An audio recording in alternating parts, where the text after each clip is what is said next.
Sir Pawan Kalyan గారు first time తన fans పైన కోపంగా మాట్లాడారు సార్. ఎక్కువగా రియాక్ట్ అవ్వద్దు, తోకలు కట్ చేస్తా అన్నట్టుగా. అలాగే వైసీపీ నేతలపై జరుగుతున్న దాడులను కూడా ఆయన ఖండించారు. అసలు జనసేన అంటే వాళ్ళ ఫ్యాన్స్‌కి చెప్పారు ఎటువంటి దాడులు చేయకండి అని చెప్పేసి. ఎందుకు పవన్ కళ్యాణ్ గారు ఫస్ట్ టైం మరి ఈ విధంగా ఫ్యాన్స్ పై రియాక్ట్ అయ్యారు? ఏం జరిగింది సార్ అసలు? ఏం జరిగిందో ఇన్‌సైడ్ మనకు తెలీదు గానీ, పవన్ కళ్యాణ్ ఇలా మాట్లాడడం ఆశ్చర్యంగాను, పాజిటివ్‌గా గూడా ఆయన్ని అప్రిషియేట్ చేయాలి ఖచ్చితంగా పవన్ కళ్యాణ్‌ని. ఎందుకంటే ఫస్ట్ టైం వైసీపీ మీద దాడులు చేయొద్దని చెప్పడం అనేది ఫస్ట్ టైం ఇది. ఖచ్చితంగా మనం మెచ్చుకోవాలి పవన్ కళ్యాణ్‌ని. ఇది ఇలాంటి స్పిరిట్ చాలా ఇంపార్టెంటు. అప్పుడే ఎందుకంటే అధికారంలోకి రాకముందు ఎలాగన్నా మాట్లాడతారు గానీ, ఒకసారి అధికారంలోకి వచ్చినాక నువ్వు నీ అధికారాన్ని ఉపయోగించి ప్రజలకు మనం ఏం చేయగలం అంటే టెంపరరీ ఇష్యూస్ని ఎలా సాల్వ్ చేయగలం, లాంగ్ టర్మ్లో ప్రజలకు మనం ఒక లాంగ్ లాస్టింగ్ ముద్ర ఏం వేయగలం అనేది పవన్ కళ్యాణ్ ఆలోచించుకుంటే పవన్ కళ్యాణ్ ఒక మంచి నాయకుడిగా ఎదగగలడు. ఎందుకంటే తనకి మంచి అవకాశం వచ్చింది. ఈ 10 ఏళ్ళు ఆయన కష్టపడ్డాడు ఖచ్చితంగా. సో 10 ఏళ్ళు కష్టపడిన దానికి అతనికి ఒక ఉప ముఖ్యమంత్రి అయ్యాడు, ఒక 21 మంది ఎమ్మెల్యేలు, ఒక 2 ఎంపీలు, ఇది సాధించగలిగాడు. వాళ్ళ అన్న ఫెయిల్ అయిన చోట ఇతను సక్సెస్ అయ్యాడు. వాళ్ళ అన్న బిగినింగ్లో బ్రహ్మాండంగా వచ్చాడు చిరంజీవి. 70 లక్షల ఓట్లు, 70 లక్షల మంది ఓట్లేశారు ఆయనకి. 18% ఓట్లేశారు. 18 మంది ఎమ్మెల్యేలు గెలిచారు. అయినా దాన్ని ఆయన నిలుపుకోలేకపోయాడు. దానికి ఆయనకున్న సమస్యలు ఆయనకున్నాయి. అయితే దాని నుంచి గుణపాఠం పవన్ కళ్యాణ్ నేర్చుకొని, పవన్ కళ్యాణ్ కన్సిస్టెంట్గా ఉండడం, ఎవరితో ఎలా రాజకీయాలు చేయాలి, ఇవన్నీ కూడా పవన్ కళ్యాణ్ నేర్చుకున్నాడు. అయితే ముందు నుంచి కూడా పవన్ కళ్యాణ్‌కి ఉన్న ప్రాబ్లం ఏందంటే, తన అభిమానులు మిగతా వాళ్ళ రాజకీయ కేడర్ లాగా ఉండరు వీళ్ళు. వీళ్ళు అసలు రాజకీయ కేడర్ కాదు. జనసేనలో ఉండే ఈ కేడర్ అంతా కూడా అభిమానులు తప్ప రాజకీయ కేడర్ కాదు. రాజకీయ కార్యకర్తలు వేరు, అభిమానులు వేరు. రాజకీయ కార్యకర్తలు ఏందంటే వాళ్ళకి కొంత ఆర్గనైజేషన్ ఉంటుంది, పొలిటికల్ గైడెన్స్ ఉంటుంది, వాళ్ళకు ఒక పొలిటికల్ నాలెడ్జి అవన్నీ ఉంటాయి. అందువల్ల ఆర్గనైజ్డ్గా ఉంటారు. వాళ్ళు అన్రూలీగా బిహేవ్ చేయరు. ఎక్కడన్నా 1, 2 చోట్ల చేసినా ఓవరాల్గా వాళ్ళకు ఒక లీడర్షిప్, దాన్ని ఏమంటారు, ఒక సిస్టమ్ ఉంటుంది, ఆర్గనైజేషన్ స్ట్రక్చర్ ఉంటుంది. ఈ స్ట్రక్చర్ ఎప్పుడైనా కూడా కొంత టైట్గా ఉంటే అది పనికొస్తుంది మనకి. ఆర్గనైజ్డ్గానే జరగాలి ఏది జరిగినా, లూజ్గా ఉండదు, కంట్రోల్లో ఉంటారు ఎక్కడికక్కడ. సో కానీ పవన్ కళ్యాణ్కి ఆ స్ట్రక్చర్ ఎప్పుడూ లేదు. ఆయన పార్టీ నిర్మాణం మీద గట్టిగా ఎప్పుడు కృషి చేయలేదు.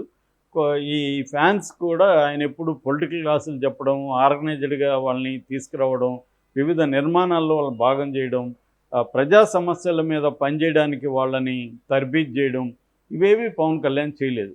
అది ఖచ్చితంగా ఆయన లిమిటేషన్ అది.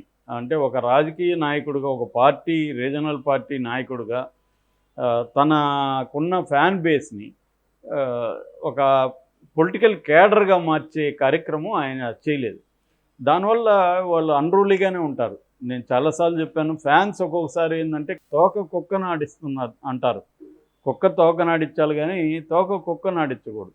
కానీ స్టార్ విషయంలో అలా జరుగుతుంటుంది. మా ఫ్రెండ్ ఎస్వి శ్రీనివాస్ కూడా దీని మీద మెగాస్టార్ అని పిహెచ్డి పుస్తకం కూడా రాశాడు ఆయన, హైదరాబాద్ సెంట్రల్ యూనివర్సిటీ. అందులో కూడా అతను చెప్పింది ఏంటంటే, చాలాసార్లు ఫ్యాన్స్ చెప్పినట్టే స్టార్ బిహేవ్ చేయాలి. అంటే ఇప్పుడు నువ్వు అక్కడ కొట్టు అంటే వీళ్ళు ఫ్యాన్స్ కొట్టాలి స్క్రీన్లో. అంతేగాని వాడు బాబా సినిమాలో రజనీకాంత్ చేసినట్టు నేను హిమాలయాలకు పోతానంటే ఆ సినిమా ఫ్లాప్ అవుతుంది. ఎందుకంటే ఫ్యాన్స్ ఏది ఎక్స్పెక్ట్ చేస్తున్నారో స్టార్ అది చేయాలి. అది స్టార్కి ఫ్యాన్స్కి ఉండే రిలేషన్షిప్. అది రాజకీయాల్లోకి యాజ్ ఇట్ ఈజ్గా ట్రాన్స్ఫార్మ్ అయ్యింది పవన్ కళ్యాణ్ విషయంలో. అక్కడ పవన్ కళ్యాణ్కి ఇబ్బంది అది. పవన్ కళ్యాణ్ ఇప్పటికన్నా అది గ్రహించినట్టుగా మనకు అర్థమవుతుంది. నిన్నేం జరిగిందంటే, ఆయన మీటింగ్లో మాట్లాడుతున్నప్పుడు పదే వాళ్ళు ఇష్టం వచ్చినట్టుగా బిహేవ్ చేయడం మొదలుపెట్టారు ఫ్యాన్స్. దాంతో ఆయనకు కాలి మీ అంత చూస్తాను, ఏమనుకుంటున్నారు, తమాషా చేస్తున్నారా, మీలాంటి వాళ్ళకి జగనే కరెక్టు, భయపెట్టే వాళ్ళకే భయపడతారు కానీ ప్రేమ చూపించే వాళ్ళని అలుసుగా తీసుకుంటారు మీరు, నన్ను మీరు అలుసుగా తీసుకోవద్దు, నేను దేనికి భయపడను అని ఆయన చాలా స్ట్రాంగ్గా వార్నింగ్ ఇచ్చారు. అట్లాగే వైసీపీకి 11 వచ్చినా 1 వచ్చినా వాళ్ళని హీనంగా చూడకండి, అదొక కాలం పరీక్ష పెట్టింది వాళ్ళకి, ఆ పరీక్షలో వాళ్ళు ఫెయిల్ అయ్యారు, దీని నుంచి మనం గుణపాఠాలు తీసుకోవాలి, సో వాళ్ళ మీద దాడులు చేసేది, కక్ష సాధింపు చేసేది చేయకండి అని పిలిపించాడు. ఇది ఖచ్చితంగా మంచిదే. కాకపోతే పవన్ కళ్యాణ్ పట్ల నాకున్న కంప్లైంట్ ఏంటంటే, ఈ జనరల్ స్పీచ్లు ఇస్తూ ఉంటాడు తప్ప పర్టికులర్ సంఘటన జరిగినప్పుడు ఎందుకు ఖండించడు అనేది నాకున్న కంప్లైంట్. ఎప్పుడైనా జనరల్ స్పీచ్లు ఇవ్వడం ఈజీ. నేను స్త్రీల పక్షపాతి అని మన 100 సార్లు చెప్పచ్చు. కానీ రియల్గా నేను వ్యవహరించే స్త్రీల పట్ల, నాతో కనెక్షన్లో ఉండే స్త్రీల పట్ల నేను కాంక్రీట్ సిచ్యువేషన్లో ఎలా బిహేవ్ చేస్తున్నాను అనేది ఇంపార్టెంట్. దీన్నే జనరల్ ట్రెండ్, కాంక్రీట్ మేనిఫెస్టేషన్ అంటాం అనమాట. అంటే మన లోపల జనరల్ ట్రెండ్ బాగానే ఉందని అందరూ అనుకోవచ్చు, కానీ కాంక్రీట్ మేనిఫెస్టేషన్ నేను మన ఆఫీసులో అందరూ సమానమని ఉపన్యాసాలు ఇస్తుంటా. కానీ నీతో బిహేవ్ చేసేటప్పుడు నేను చాలా రూడ్గా బిహేవ్ చేయడము, లేకపోతే నువ్వు నా కింది వాడు, నేను వస్తే లేదని తిట్టడము, ఇవి చేశాను అనుకో, ఆ జనరల్ ఉపన్యాసాలకి విలువ ఉంటుందా? ఉండదు. అలాగే పవన్ కళ్యాణ్ కూడా జనరల్ ఉపన్యాసాలు ఇస్తుంటాడు, కానీ కాంక్రీట్గా జరిగినప్పుడు చేయట్లేదు. ఇప్పటివరకు అనేక కాంక్రీట్గా వైసీపీ మీద దాడులు జరిగాయి, ఏది ఎక్కడా ఖండించలేదు పవన్ కళ్యాణ్. అట్లాగే ఉద్యోగుల మీద నిరంతరంగా ఇది జరుగుతుంది, దాన్ని ఖండించలేదు. నిన్న కూడా రాంప్రసాద్ రెడ్డి రవాణా శాఖ మంత్రి భార్య ఎస్ఐని, దాని ఎందుకు పవన్ కళ్యాణ్ ఖండించలేదు?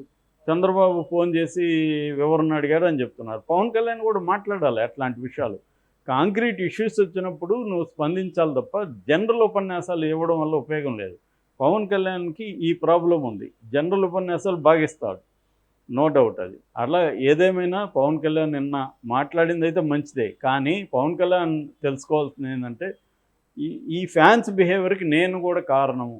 నేను సినిమాలో స్టారు కాబట్టి నేను ఫ్యాన్స్కి లొంగి ఉండాలి, కానీ రాజకీయాల్లో అలా ఉండకూడదు అనేది ఆయనకి అర్థం అవ్వాలి. అర్థమైనా కూడా ఎందుకు చేయలేకపోతున్నాడు అనేది పరీక్షించుకోవాలి. ఆ వైపుగా ఆయన వెళ్తే కానీ లాంగ్ టర్మ్లో నీకు పార్టీ అనేది నిర్మాణం జరగదు. లేకపోతే ఫ్యాన్సే ఉంటారు తప్ప పొలిటికల్ కార్యకర్తలు, రాజకీయ కార్యకర్తలు అనేవాళ్ళు తయారు కారు. సో అది చాలా ఇంపార్టెంట్. అందుకనే చంద్రబాబు సక్సెస్ అక్కడ ఉంది. ముందు నుంచి కూడా చంద్రబాబుకి ఏంటంటే పొలిటికల్ నిర్మాణాన్ని చాలా గట్టిగా ఆయన చేసుకుంటూ వచ్చారు. విద్యార్థి సంఘం నుంచి వచ్చిన వ్యక్తి తెలుగుదేశం పార్టీని చాలా కింది స్థాయి వరకు నిర్మాణాన్ని చాలా స్ట్రాంగ్గా చేయగలిగాడు ఆయన. మామూలుగా కమ్యూనిస్టులకి, ఆర్ఎస్ఎస్ వాళ్ళకి ఈ నిర్మాణాలు స్ట్రాంగ్గా ఉంటాయి ఎప్పుడైనా. అక్కడే జగన్ ఫెయిల్ అయింది, ఇక్కడ కేసీఆర్ ఫెయిల్ అయింది కూడా. ఈ 2 విషయాల్లో ఇద్దరు ఫెయిల్ అయ్యారు. అంటే పార్టీని నిర్మించడం, వాళ్ళకి సమస్యలు వచ్చినప్పుడు వాళ్ళని పట్టించుకోవడం, అట్లాగే వాళ్ళు ఎక్కడైనా విపరీతంగా బిహేవ్ చేస్తుంటే కంట్రోల్ చేయడం, ఈ నిర్మాణాలని నిర్మించడం. అది విద్యార్థి సంఘాలు కావచ్చు, యువజన సంఘాలు, కార్మిక సంఘాలు, రైతు సంఘాలు, మహిళా సంఘాలు, ఇలా ప్రజల్ని వివిధ స్ట్రక్చర్స్లోకి తీసుకొచ్చి నిర్మాణాలు చేయాలి. ప్రతిపక్షంలో ఉన్నప్పుడు వివిధ సమస్యల మీద ఈ సంస్థలు పనిచేయాలి. అట్లా పనిచేస్తున్నప్పుడే పోరాటాల్లో నుంచే నాయకత్వం, గట్టి నాయకత్వం ఎదుగుతుంది. పవన్ కళ్యాణ్ ఇప్పటి వరకు ఏంటంటే నాయకత్వాన్ని తీసుకురావడం అనేది చేయలేదు. మేబీ ఆయనకు వాళ్ళ అన్న నుంచి కొంత భయం కూడా ఉండొచ్చు, నాయకులు డెవలప్ అయితే వాళ్ళు లాగేసుకుంటారు అనేది. ఆయన కొన్నిసార్లు మాట్లాడాడు కూడా, వాళ్ళ అన్నకు మొహమాటం వల్ల వాళ్ళని కంట్రోల్ చేయలేకపోవడం. కానీ ఆ భయం ఉండకూడదు నాయకుడికి. నేను ఎంతమంది ఎదిగినా నేను కంట్రోల్ చేయగలను అనే కాన్ఫిడెన్స్ ఉండాలి. మేబీ ఇప్పుడు అధికారం వచ్చింది కాబట్టి కొంత కాన్ఫిడెన్స్ పెరిగిందట్టు మనం అనుకోవాలి, లేకపోతే ఈ స్థాయిలో ఆయన ఖండించలేడు. ఇప్పుడు ఆయన కాన్ఫిడెన్స్ వచ్చింది. సో ఇప్పుడు ఆయన గట్టిగా మాట్లాడుతున్నాడు. ఇక్కడ నుంచి ఆయన ఇంకొంత డెవలప్ అవ్వాలి. ఓన్లీ మాట్లాడడం వరకు సరిపోదు, దాన్ని ఆచరణలో తీసుకురావాలి. వాళ్ళందరినీ కూడా ఒక నిర్మాణాలకు తీసుకొస్తే మాత్రం పార్టీ గట్టిగా ఎక్కువ కాలం నిలబడుతుంది. సో మరి ఆ వైపుగా పవన్ కళ్యాణ్ వెళ్తాడా లేదని చూడాలి. ఏదేమైనా ఆయన వైసీపీ వాళ్ళ మీద దాడులు చేయకండి, అట్లాగే ఇష్టం వచ్చినట్టు బిహేవ్ చేయకండి అని చెప్పడం అయితే మంచిదే. కానీ అది చెప్తే సరిపోదు, వాళ్ళు పట్టించుకోరు.